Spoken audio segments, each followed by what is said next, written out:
Erokamano nyakwaro mgajwang' kuom yiero Ramogi TV ne weche manyien mag Migago wuok tich mokwongo mar dwe mar 10 higa mag 2022 en tarik 3. Wantiere kod mathoth moikoni matimore pacho kaendi to kod pinje ma oko e chenroni omiyo bed koda nyaka e chakruok nyaka giko kamage moko kuom weche ma omiyo pek. Weche mawuok ni members ni clerks mag county assembly ma Siaya no oyudo pesa moko e yo ma ok ni kare. Mago gin weche mag miriambo, ok gin weche mag adier. Od bura mar county ma Siaya ochung' tenge gi wach mibadhi ma itudogo tend county no. Bengi maduong' mar Kenya okwero jalup jatend Kenya Rigathi Gachagua kuom wacho ni agucho omenda mag pinje ma oko oduono. Kama imeleta shida wakati afisi yanakula naye nakula mbuzi, ngamia, ng'ombe na binadamu. Duong' moro itimo ni thieth Garissa bang' ondiegi monje kendo weye gi hinyruok.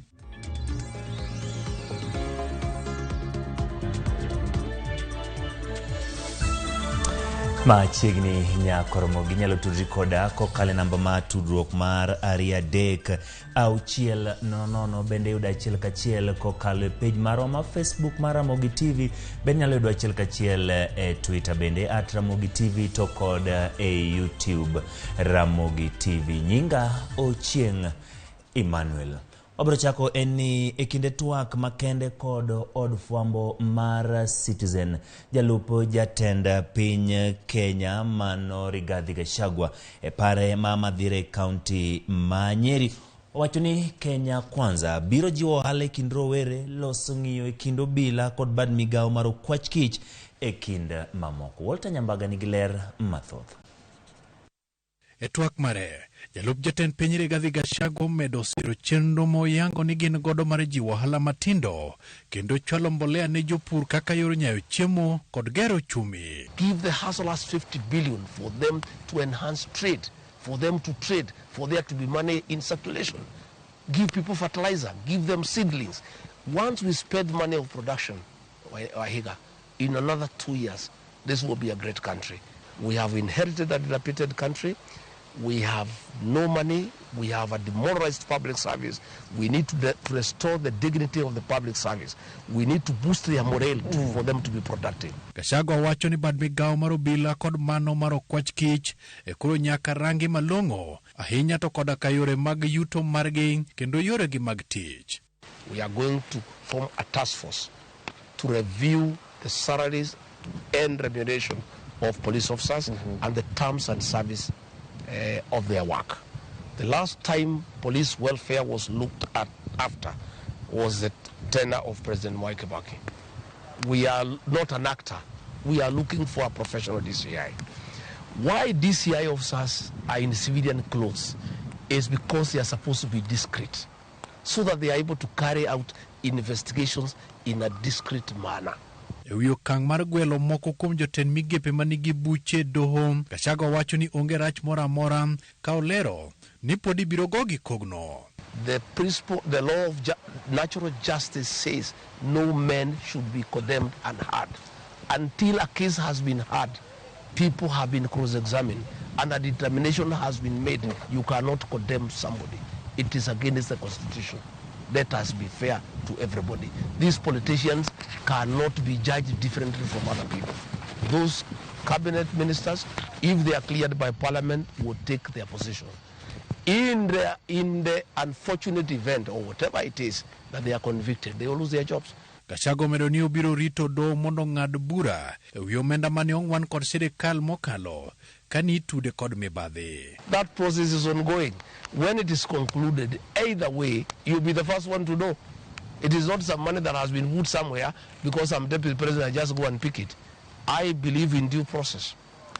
Those things were done against that, is no problem. We don't want to go to the merit of it because the matter is in court. Let the matter go to its logical conclusion. If one day the courts decide my money is good, they'll give it to me. If they say it's not good, they'll tell me otherwise. Walter Nyambaga, Ramogi TV. Kadhi County ma Siaya tend bunge county no ma Siaya oduma bor kod seyo mag tiyo arietha gi omenda mag county ma itimone nonro gi duol ma kedo gi mibadhi e pacho ka EACC. Kanoloso karan e bungeno, Eric Ogengo yango ni chudo manotimne kamati mag bungeno kod karan mag bunge ne otim e dwe mar 7 to ke dwe mar 8 kaka oseyang kod gavana e county no James Orengo. Duol mar EACC ne oyango kuo mar omenda maromo shillings milion 400 e county no. Kaduol no wacho ni kamati mopogore opogore mag od burano to kod karan ne chulo omenda madirom shillings milion 112 kod shillings gana 600 mano tim nyadi biche e odiochieng'.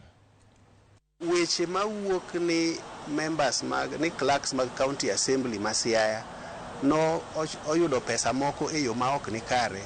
Mago gin weche mag miriambo, ok gin weche mag adier. Adiera makende to bende nitie barupe kata records ma ng'ata oyiene bire county assembly mondo bi onon. Records gi wacho ni pesa ni gi noch okwa kapok financial year orumo. To pesa obiro tarik 30 dwe mar 6 ka financial year rumo, to ochul gi members tarik 4 dwe mar 7 ma members no sign ni pesa gi no chul gi, to gima nyaka wang'e ni ochul gi kalure gi tiche mane gitiyo chakre dwe mar 2 nyaka dwe mar 6 higani. Koro pesa obiro mang'eny, to koro kochul gi dichiel to chul gi through accounts mag committee clerks, nikech mane gima chik dwaro. Pesa ok mi member direct, nyaka tu chule through the secretariat. Kaudhi report ma bendelit en ni jodak ma Garissa ni kod luoro kalure kod le mag bungu ma bende koro osewuok oko ma ogol kod oro ma osebedo kamanyo chiemo nyaka e mier. Maen bang' ondieg otoyo monjo kendo kao marach jaduong' moro e gwenge ma kono ka gikwayo piny owacho kale bad migawo marito le mar bungu mondo mi odonjre wachni kendo gayo le ma kama. George Bati Ingilera. E od thieth maduong' ma Garissa kama noringe kode mondo timne thieth, jaduong' no pod kalere mapek bang' ondiego toyo monje kendo kidhe marach. Jodak makono ywak ni ondiego toyo sani okonore kendo nego jamni magi, kama lite moloyo ni sani koro dhano bende gidonjore kendo gimonjo. Kama imeleta shida wakati afisi yanakula naye nakula mbuzi, ngamia, ng'ombe na bidandamu. Luoro kod kion komedore e chuny jodak makono ni oro ma okwako gwengego nyalo miyo le mag bungu media olweny mager gi joka dhano ka gikwayo duol marito le mag bunge mondo mi okonygi e wachno mapiyo. Na hiyo shida inasababisha mambo ya drought, na hiyo drought pia wakati tuko na drought inakujanga hiyo hasira. Na hiyo mzee Saida ako kwa theater. Hasa hatujui mambo hali yake itakuwaje, hatujui. So tunaomba serikali wakuje waone hiyo mzee. Koyango hinyruok ma jaduong' no yudo, laktare kar thieth maduong' ma Garissa wacho ni jaduong' no machal ni en momo ondiegno ne opoyo kendo dirore mana kuome kendo hinye marach. Huyu mzee ni kama hasikii vizuri, ni kama ni bubu, ni deaf. So ni kama hakuwa amesikia wakati alikuwa anaapproachiwa na huyo ofisi. So hiyo ofisi ilimatak na kapata jeraha ya macho, mapua na kichwa. Kwa hivyo alikamata area hizi zote, lakini tulipata fursa ya kutengeneza. Jicho ya kulia ni kama haifanyi kazi vizuri, ya kushoto iko sawa. Tunatumai hiyo uvimbe kitulia jicho yake itakuwa sawa. E kinde ni makoro piny owacho medo keto kenge mag rakruok gi oro, dwaro nitie mondo le mag bunge bende ketnegi ageng'a mar neno ni oro komiyo gimonjo jopiny ka gimanyo chiemo. George Bati, Ramogi TV. Jatend piny Kenya William Ruto e limbe ne odiochieng' manyore kaunti ma Homa Bay ne osingo mar biro dok e kaunti no kendo neno ni chenro mar gero udi ma nengo gi ogore piny otim e boma ma Homa Bay. Chenro mag gedono yangore ni biro timore boma Homa Bay ka imedo timne ikruok kodhi achiel kachiel nyaka kaunti Homa Bay mondo mi watwag kendo watudre kod reporter marwa Ali Abich. Ali Abich, erokamano kuom riwri kodwa e chenro mar Migago. Jatend piny Kenya nolimo kaunti Homa Bay odiochieng' manyoro mathoth ne otimore nowe singo mar ni udi biro gero ma nengo gi ogore piny udi madirom 5,000. Chenro makama ibiro tim kanye to ikruok chalo nade? Erokamano Emmanuel, ayudi makare ka obiro achiel kachiel e boma ma Homa Bay kaendi ka wantiere pap kinyalo neno wantiere e lo ma ne piny owacho ma Homa Bay County oketo tenge mar gero ute goeko ma nengo gi yweyo. Mana kaka wacho no endo jatend piny William Ruto ne otimo limbe e kaunti ma Homa Bay ka odiochieng' manyoro kamano yore nyasi mar alam kendo kanyo endo ne odhi nyime kod chiwo singo mopogore opogore mag chenro mag dongruok ma piny owacho mare chano timo e kaunti ma Homa Bay kandi maneno ni kaunti ni bende okodok chien e chenro mag dongruok ma piny owacho mamalo timo e kaunti duto 47 ma pacho kaendi. Emmanuel, achiel kuom gigo eko mane jatend piny olose en mar ng'iyo kaka inyalo ger ute goeko ma nengo gi yweyo e kaunti ma Homa Bay kaendi. Mano wacho ni piny owacho chano gero kwandu ute maromo 5,000 e kaunti ma Homa Bay kaendi. Jatend piny ne okoni gedo makama ibiro tim e okenge adek ka phase 1 kata tielo mokwongo mar gedo makamago obiro chako ayanga en owuon dwe manyien kana osingo maduogo e kaunti kaendi dwe manyien mar chako ayanga gedo mag ute manengo gi yweyo e kaunti ma Homa Bay kaendi e lo masani koro wantie ni endi. Bende nokoni tielo mokwongo mar gedo makamago Emmanuel ni piny owacho biro kungo gero ute maromo 400 e tielo mokwongo ka mano serumo to chako ono singo mar biro chako duogo e kaunti ma Homa Bay kaendi mano chak higa manyien mar sidho kendo tielo mar ariyo mar gedo mag ute manengo gi yweyo maromo 2,000 e kaunti kaendi kato chiko kod tielo mar adek maneno ni kuom phases adek go eko piny owacho mare biro gero ute ma kwan gi romo 5,000 e kaunti kaendi. Emmanuel, lo mano seket tenge ne gedo makamano kendo gisani endi wantie lobno endo ka odago mbaka kod jatend migawo mochune chenro mag ute kod chano chenro mag bombe e kaunti ma Homa Bay kaendi mondo ng'iswa ni to banka ne jatend piny osegolo lendo makamano ikruok chalo nade ma chiwo thuolo ma ka jatend piny oduogo kaendi dwe manyien to bro yudo ka ikruok osedhi nyime ma chiwo thuolo mar gedo makamano endo. Waziri machiegni Ramogi TV biro chako gi nyingi ting'iswa ni to nyoro ne jatend piny Kenya timo limbe ka kendo singo duogo ka dwe manyien mar sidho yanga gedo mag udi manengo gi yweyo. Chenro biro chalo nade to inyalo ng'iso jo neno mag Ramogi TV ni to bentie lo to en lo mar lachne romo nade to chenro mage mantie maneno ni ka jatend piny Kenya obiro dwe manyien to yudo lwasi makare machako yanga chenro makamano endo machiegni. Erokamano nyinga Roslyn Odhiambo ane man waziri mar lands housing physical planning and urban development Homa Bay County. Mokwongo adwa goyo erokamano ne jatenda ma en Governor Gladys Wanga and adwa goyo erokamano kendo jatend ma president manobiro mondo o recognize Homa Bay mondo chake wachni. Adwa wacho ni kama wantie ni wane ground mar affordable housing or kata kar gero ute moyweyo kaka usewinjo kama wachunge ne kar eka 12 ekas 11 ma en ready mondo wachak godo tich ma Homa Bay. Wasetimo all ground work, wasetimo survey, wasetimo ground planning ma one ready to go. Kaka president no wacho no duogo dwe manyien, excellency the governor oikore mondo tijni ochakre ma sani one ready.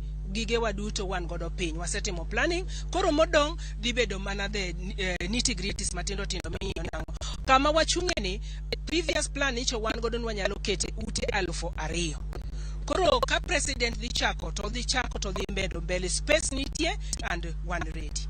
Waziri wacho ni lach mar lobni romo eka 11 lobni ere kaka noyude to bende nitie samoro weche mag lose bedo ka kilo ywaruok loni nonyewe ir ng'ato kose lo mar sirikal ma chenro mar sirikal nyalo dhi nyime maonge ywaruok moro amora ka banka chenro ni osechaki. Erokamano lobni en lob sirikal ma en custody mar Homa Bay County Government wan gi documents duto mage omiyo en kama ready onge dispute ma wanyalo wacho ni nitie as far as Okay. Chenro mar gero ute makamandi ang'eno lengo mar sirkal nego en mondo oket ute moko mane gin e piny manyalo konyo jo Kenya ma odak e Homa Bay kama yuto gin e piny. Ok ang'ene kaka Migago mari gin jogo eko mage mobro miyo priority moko kata mobro dewo wang'gi poni piny owacho tieko gedo mag ute 5,000 mane jatend piny owacho okone gidwa chano gero e kaunti ma Homa Bay kani. Jomage mobro kuongo dewo wang'gi koponi ute gi gedo magi otieki. Adwa wacho ni ute gi gin open.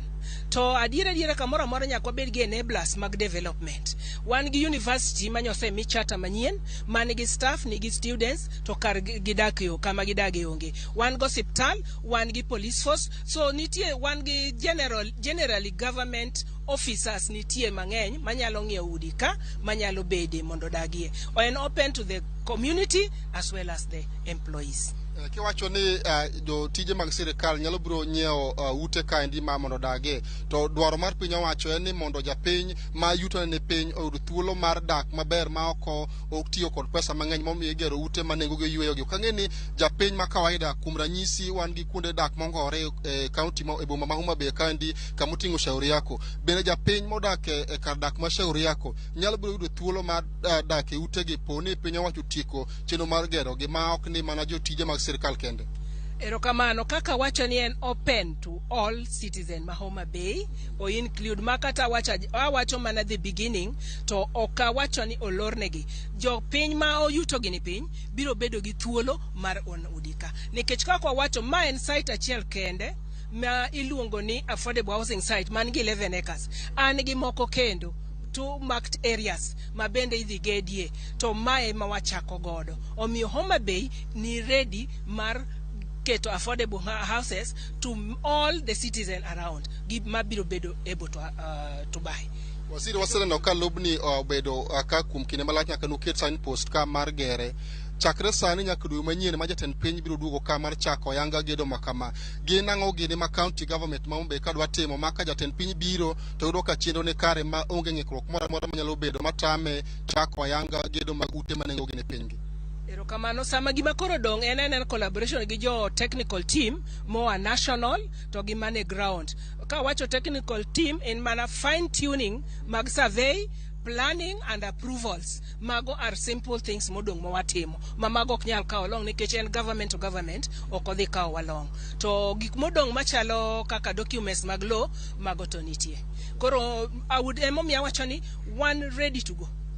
One ikore Homa Bay mondo wadhi mbele. Onge gima hinda wasani. Lobni en mar sirkal, lobni en kaka unene ng'eya ka nitiere vocational training mano is not part of it to the rest en occupied. Aneno ka nitie malo kucho chiel to bathe kuni odong' nono. Ng'ato nyalo penjo ni samoro mochiel cha en kamoro nono mopore kama wantie ni. Ang'o momiyo malo kucho neno ka en gi fence maduong' korwe nyaka malo kocha to koma wantie ni endi tineno ka en pap nono. Dibed ni nitiere kaka opoge koso en kamoro achiel chiede mapok otimne. Okopoge ting'eni sama county plan gimoro onyalo plan ni watim gi part of it no kuongo nwa paro nwa tip gi part of it to nekech wan ready nekech ka president owuone mosewacho ni all the initiate this project one ready kama ochiel no gi kama wantie ni en one piece ok en two pieces koro en for the county government ma is ready.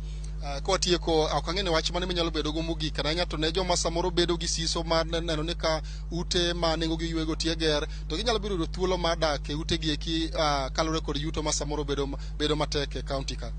Erokamano mana kaka wacho county government biro chiwo information ne the community masama wabedo ready sama osechak ground breaking to wabiro chiwo protocols on how people kaka ji nyalo apply omiyo yor gigi udigi oger gi ne ji diete ne county ne citizen ma Homa Bay ma wan ready sama wachako to wabiro miyo gi process on kaka ji nyalo acquire the houses. Yes.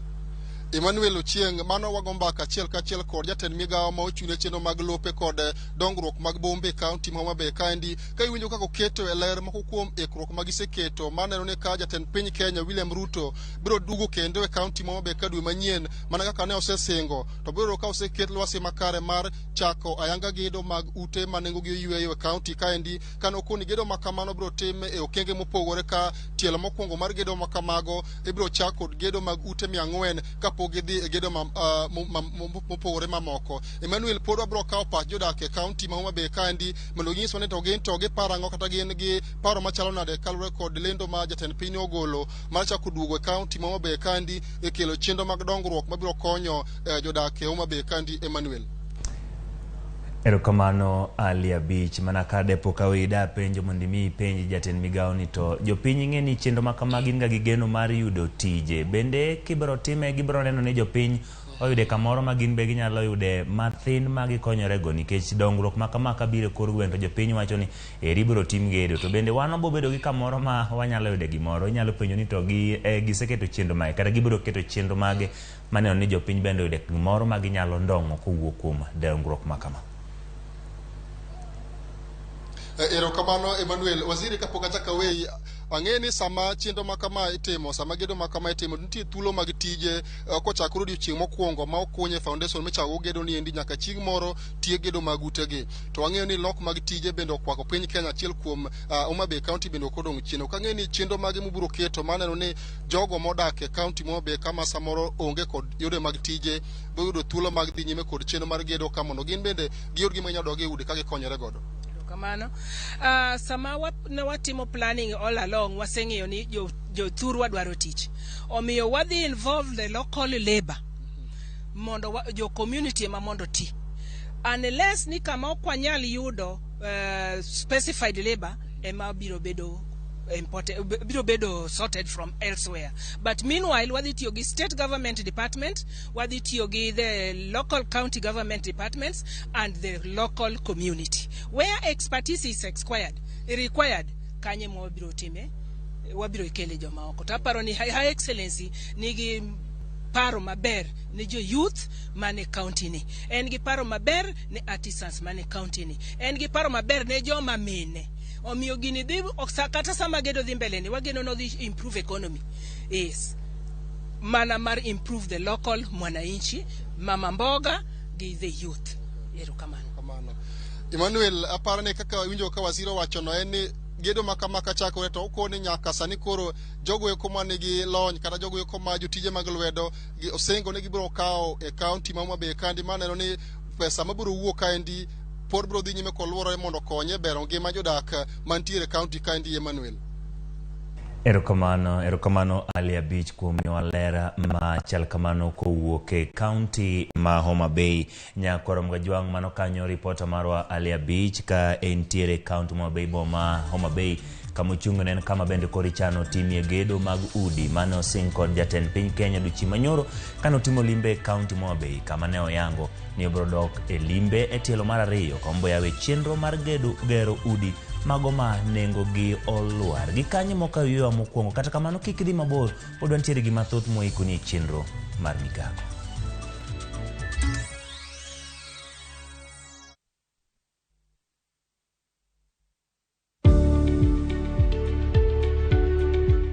Yud chudo maromre kodi kaito iti kod omenda matin ne chudo miyudo.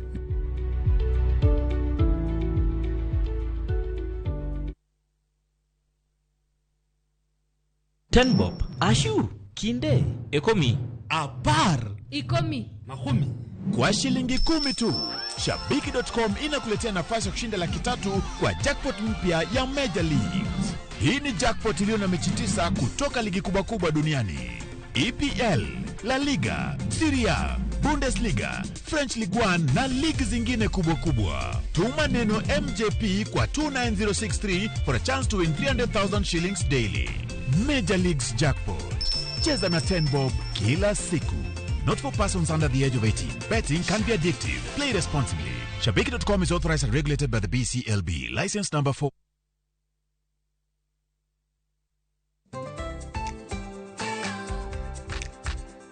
Ng'ama miyo ong'eyo ber mar tim makare kaka math mokinyi manigi ndhadhu kendo milimili kod blue band pile ka pile opong'e gi omega 3 kod omega 6 gi teko madwarore.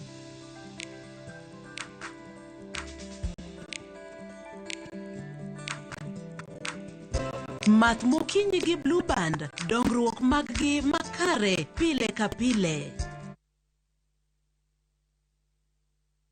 Collect fare kwa boda au matatu ukitumia ViewPay cashless na uqualify for bima ya 100,000 shillings pamoja na medical cover ya 20k na permanent disability cover ya 100k kwa 5 bob pekee. Dial *236# today to start using ViewPay cashless.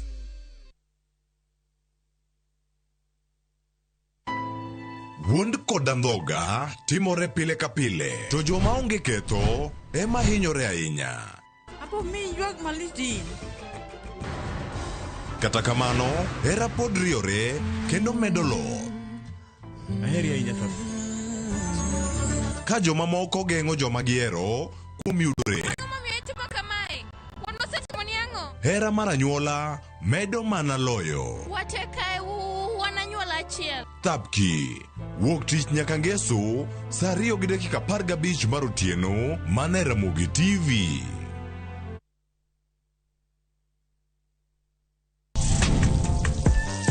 Chiemo kelowa kanyakla, ibedo kod paro mabeyo mag chiemo motedni. Karibuni. To will kod kaka itedo kit chiemono manigi suya kod ndhadhu mamit. E chenro mar tedo gi chiemo, wapuonjore tedo kit chiemb luo kod chiemo manyasani. Koro kigolo ring'o ting'ade kama. Tich adek ka tich adek, saa 2 okinyi, mana Ramogi TV.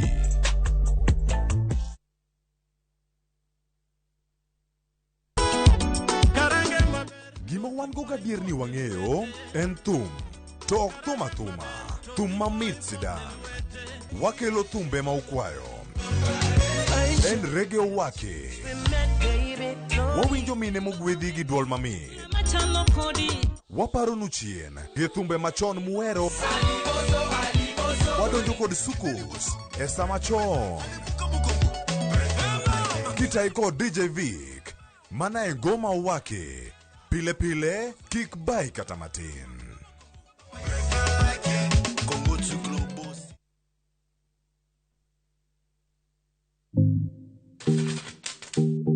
Nyakoro Mugajwang' wang'ni poko pogore obiro e gwenge mag Nyanza. Wabiro bedo kwa limo counties makaluoko rimo Migori, Homa Bay, Kisumu, Kachio kod Siaya. Mana king'eyo pile pok gunde ng'eny. Magi duto te inyalo yudo e TV mar Ramogi chieng' tich ang'wen chakre saa 2 mar okinyi nyaka saa 3 mar okinyi. Kita kod Anna Sharon Ong'ao.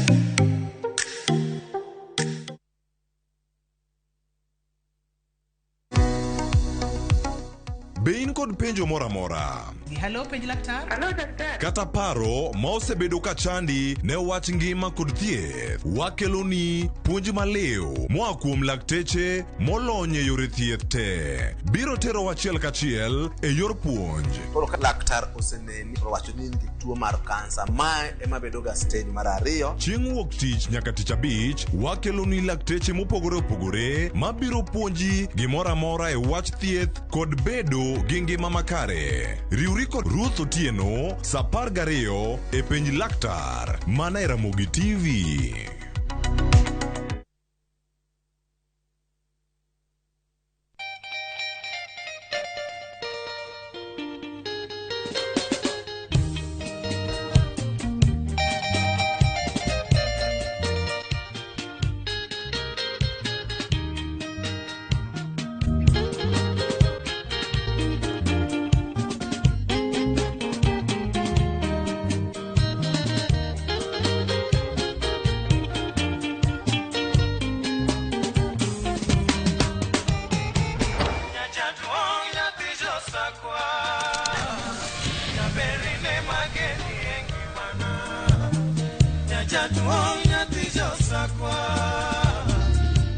Radio Ramogi, Cartoon Jaluo. Radio Ramogi.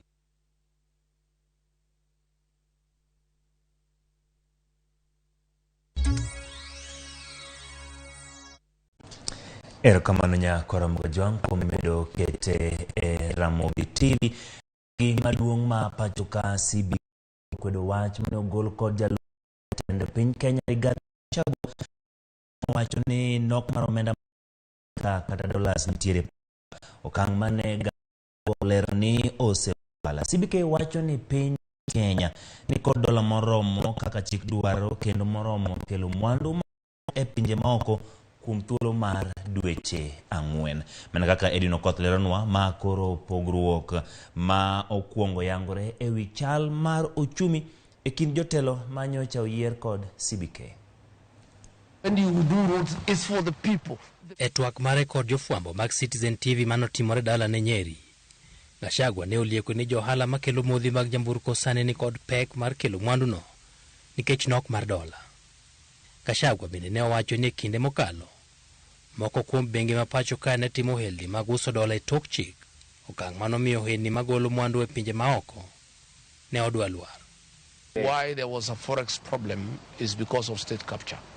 You know, there was a lot of interest in banks where very senior people in government own certain banks and they got involved in this forex business, you know, and the central bank was no longer in charge because of state capture. We inherited a country that is in trouble. We did not actually know the extent of the rot. Only when now we started getting briefings from the National Treasury, we found there's a problem. But we are going to fix it. Milome manogol mana seche matin bang' twak mar Gachagua no, CBK ne olero ni kembe makelo modhi mag nyamburko e pacho ka yudo dola kowuok e bengi mamoko ma opogore kod CBK. CBK bende ne olero ni nyaka tarik 29 dwe mar 9 higani, bengi no ne ni kod dola maromo siling 7,424, dola moromo chung' ne nyiewo mwandu mawuok e pinje maoko kuom thuolo mar dweche 4.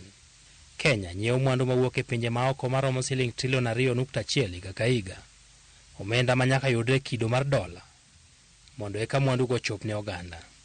Modhi mag nyamburko makawo siling 500 billion higa ka higa ema kawo omenda mang'eny mogik e kind gik ma inyiewo kowuok e pinje maoko go. Edwin Okoth, Ramogi TV, Nairobi. Kadhi gwenge ma kadho wadh nam chumbi, jodongo mawuok e anyuola mag jo Mijikenda kadho wadh nam chumbi koro ywak ne piny owacho mondo mi ores bunge magitime nyasi mag alam masani gituoni joket mwandu yako kendo tieko. Jodongo mideno ni Kaya Elders koni luoro margi ni thuolo mabiro bunge go mabende gibage nyasi mag kido to kod timbe mag jo Mijikenda kidek bedo maonge gino bende kidek rocho ratiro mekgi mag alam. Ripota marwa Joja oko ni giler matho. Kaya Fungo ma en achiel kuom bunge 9 ma jodong Kaya ma jo Mijikenda osebedo ka bage nyasi mopogore mag yango kitgi kod timbegi kaachiel kod nyasi mag lamo. Kata kamano, luoro margi en ni sani joket mwandu koro geto bunge go mosebedo ka kelo negi resruok masani iyako kendo uso e tok chik mag jo Mijikenda. Sisi shamba hatuna tena. Kaya zamani ilikuwa na mashamba, sasa hakuna shamba kwa sababu ya mabunyenye. Mtu anasema hapa ni kwangu, anauza. Pesa zile zinaenda wapi? Sisi hatupati hata ndururu. Wazee wetu huwa wanaenda sehemu zile na kumomba Mwenyezi Mungu kuweza kuleta neema kama vile mvua, kilimo na mambo mengine. Tunategemea sehemu zetu za Kaya.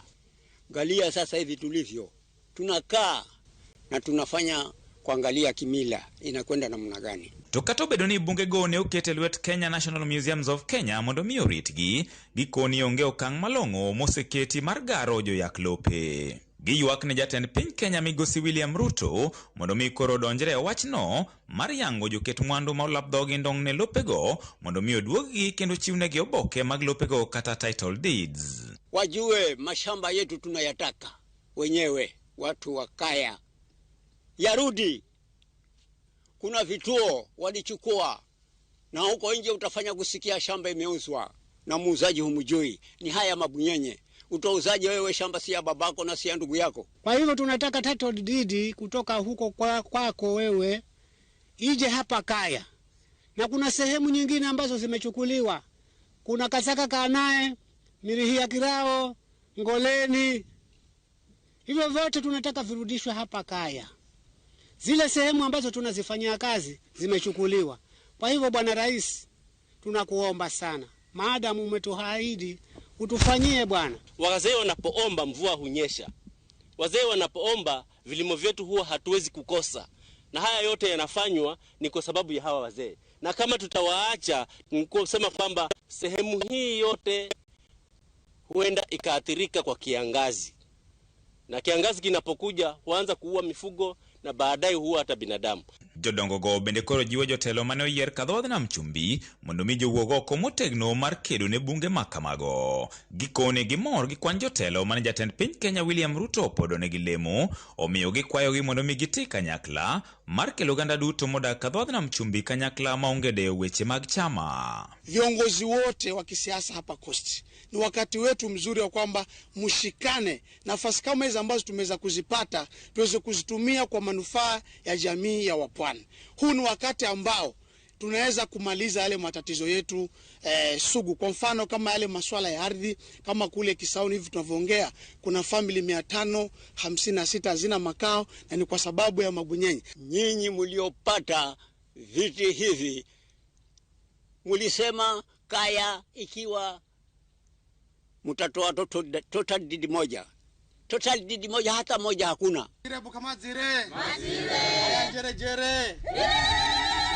George Aoko, Ramogi TV, Mombasa.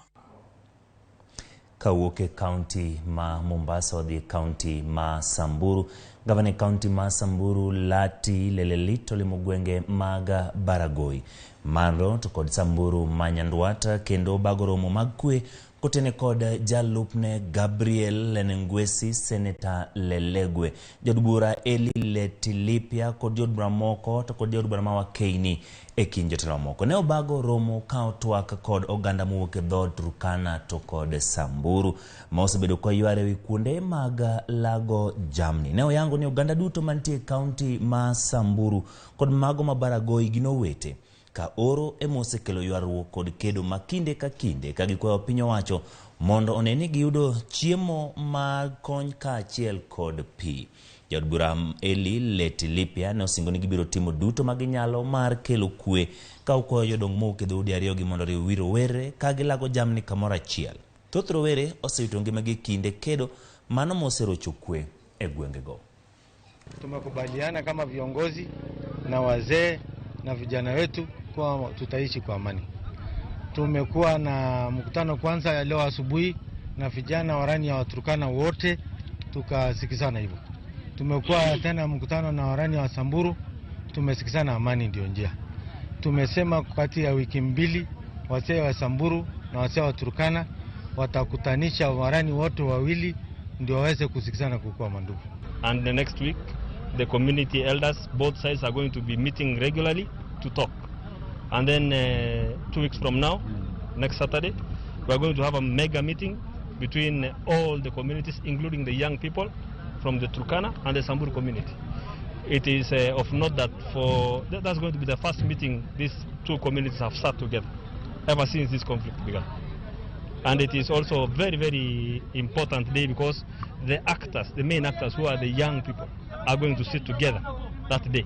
Napenda amani, napenda Turkana na Samburu akae pamoja, kwa sababu roho yangu anataka amani. Kama vijana ya Samburu na Waturkana kwa hapa hii location yetu ya Ncharda, kwa sababu hii jilali imeleta, tuko na jilali, tukipenda tukutane pamoja, tuungane, tuishi, tuungane pamoja, tuache vita. Tunaomba Mungu tupate mvua, sisi turudi makwetu, tulishe ng'ombe zetu upande ile na hawa pia walishe upande ile. Vita yetu the cause hapa ni kama no man's land, kwa sababu huwa tunapotea, hao wanaenda upande ile ya chini, sisi tunaenda upande ile.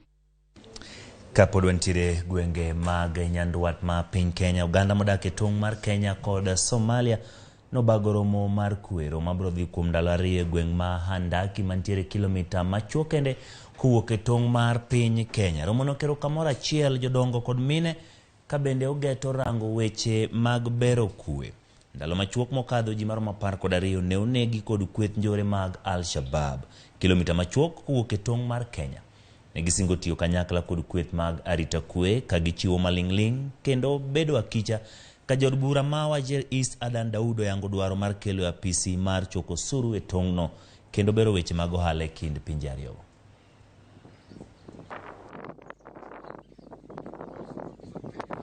Our livelihood is intertwined between the two communities.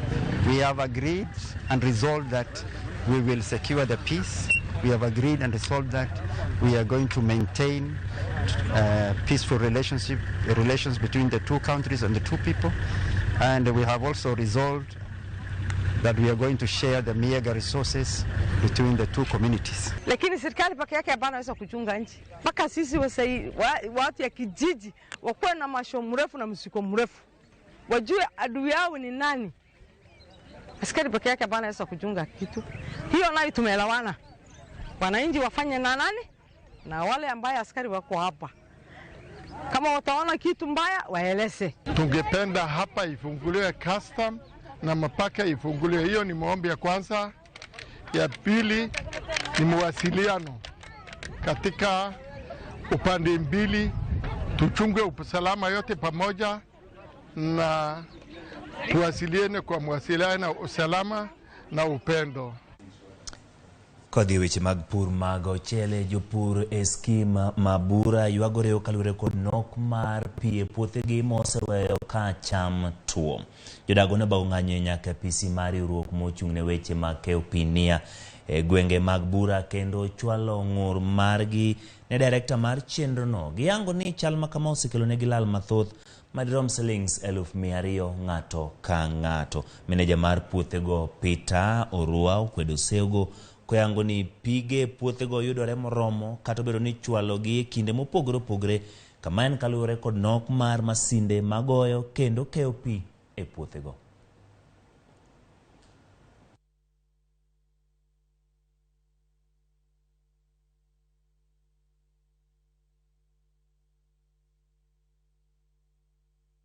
Kilio yetu hapa ni maji. Maji peke yake jameni. Hapa tumekuza mchele umekauka, tumeweka pesa zetu, we have really invested a lot.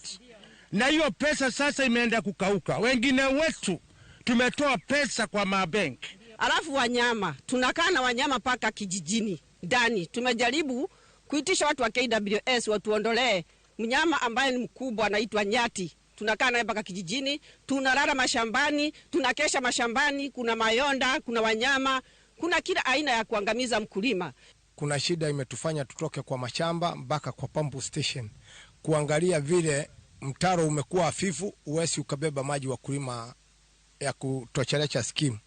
Na saa hii tuko na shida imekita mizizi bura sababu ya ukosaji wa maji, shida ya maji. Tumejaribu kuuliza manager ni shida gani, tumejaribu kuuliza viongozi ni shida gani, imekuwa shida hawataki kusema ni mtaro umeisha. As an overview of what is currently happening, we are implementing what we call water rationing.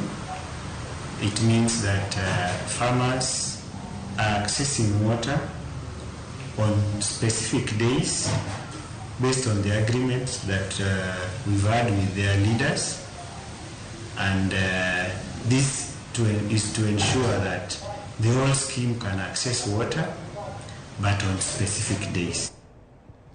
Kaudhi County Mameru, jopur mag mira mawuok e gwenge mag Igembe County Mameru okwayo jatend piny Kenya William Ruto mondo mi ogolie chike moko mag pur kod uso mag mira magiwacho ni mayo gi ratichgi.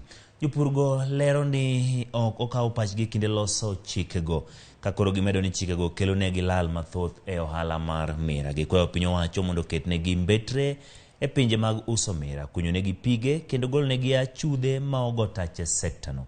Yorno mabiro jiwo ohala mag mira e gwengego.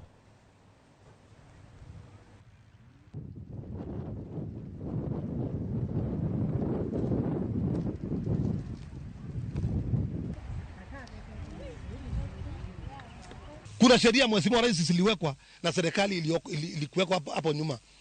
Hizo sheria Mheshimiwa Rais zimeumiza mkulima.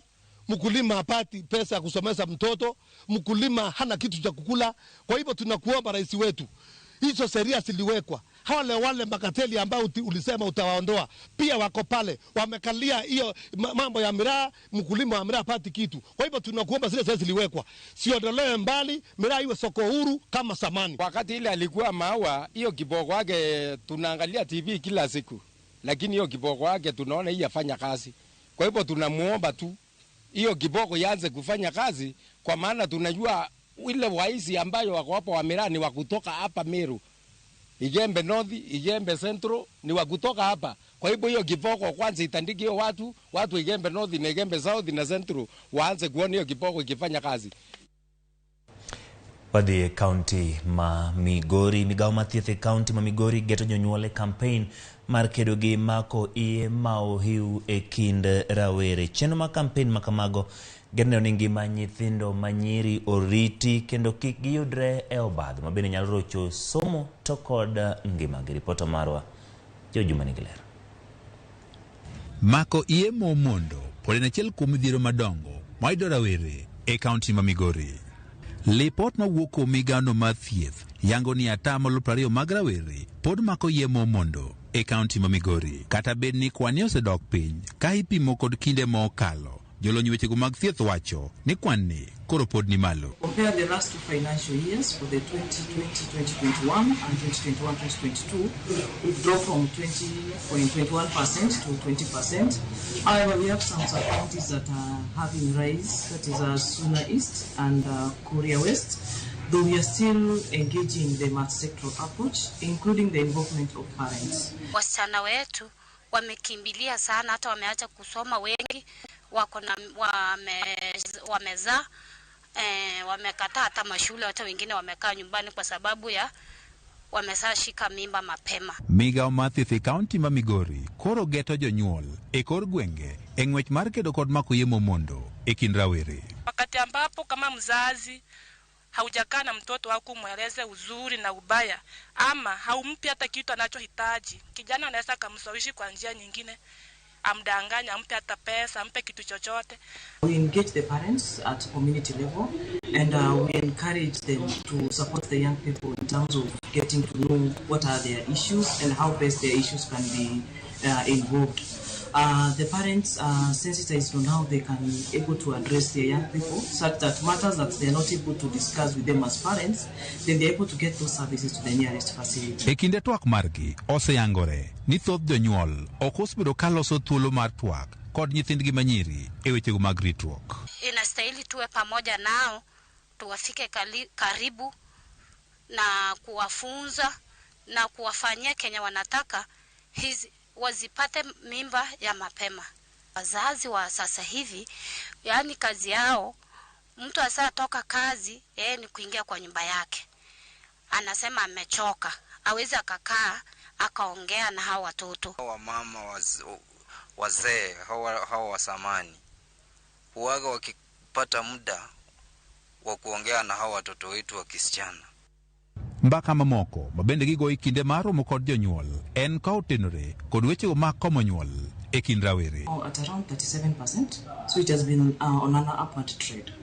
Yeah, and the main target is even the ones that have delivered to delay the subsequent rapid pregnancy. It's not a one-off thing, it is continuous, and we believe it will even be much better now that the school calendar is getting back to normal. The last 2 years we've struggled because we usually get them mostly when they have closed schools. Ka opogore kod mako iye momondo midhiero mamoko mabende pod yudo rawere e kaunti ma Migori en medruok mar landruok mag kutego mag ayaki. Lipot mawuok e migaono mar thieth yango ni higa mar 2020 kwan mag rawere mane ogamo kute mag ayaki ne omedre kod 1.6% ka ipimo kod higano mar 2019 mane en 1.2%. Juma, Ramogi TV, Migori.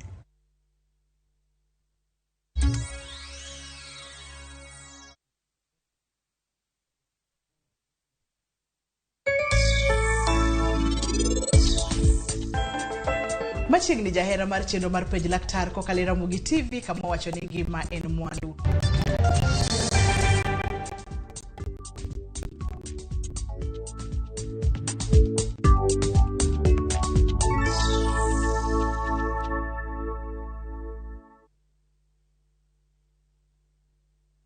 Big leagues are back. Enjoy boosted odds on the English Premier League, the French Ligue 1, the German Bundesliga, La Liga, Italian Serie A, and many top leagues only on Shabiki.com. Kuwa Shabiki. Play now. Strictly not for persons under the age of 18. Betting can be addictive. Play responsibly. responsibly. Shabiki.com is authorized and regulated by the BCLB. License number 416.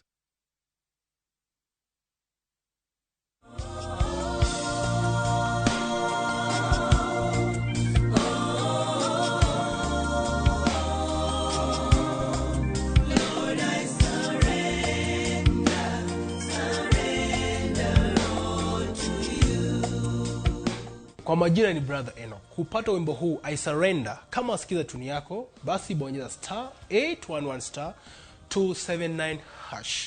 Kumbuka, sikiza na Citizen ndio nyumbani kwa wasanii wote.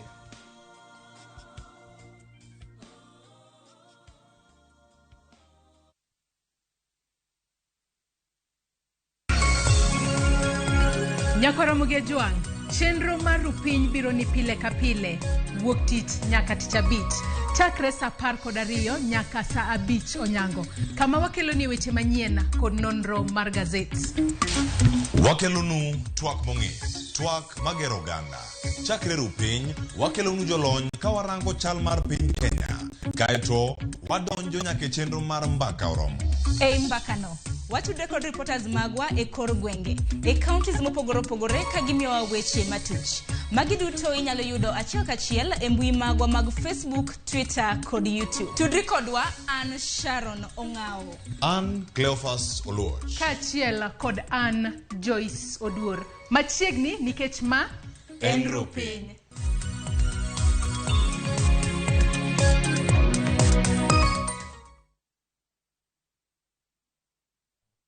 Collect fare kwa boda au matatu ukitumia ViewPay cashless na uqualify for bima ya 100,000 shillings pamoja na medical cover ya 20k na permanent disability cover ya 100k kwa 5 bob pekee. Dial *236# today to start using ViewPay cashless.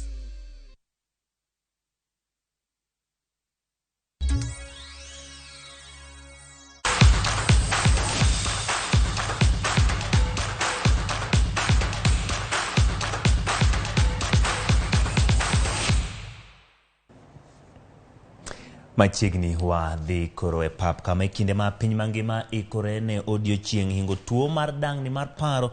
Tuke yangore kaka yore makare magayo achiedh nade ma dang'ni mag pare county ma Narok. Nyasi mag tuke ne obagi skun kata ka tiegruok mar AIC.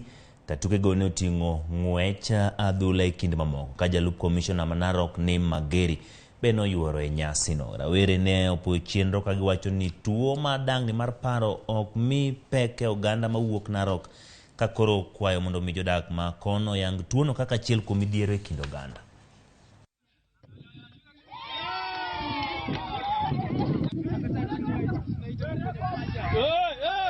Wamekuja kuangalia vile mental health ya vijana na youth huku Narok inaweza kuangaliwa. Vile vile pia tumekuja kuangalia vile youth wanaweza jiingiza kwa michezo tofauti tofauti.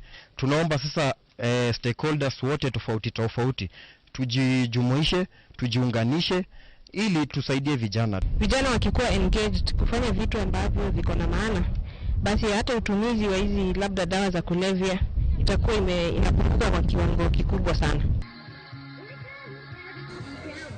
Kadhi e pinje maoko, Karim Benzema ne owito thuolo mar loyo gol kokalo picha choma e dakika mogik ne klab mar Real Madrid. Katugono mar adhula e kindgi kod klab ma Osasuna e lig maduong' mar Spain owuok amodhi gol 1-1. Vinicius Junior nomiyo Madrid gol mokwongo e dakika ma 42 kapok jatugo mano kik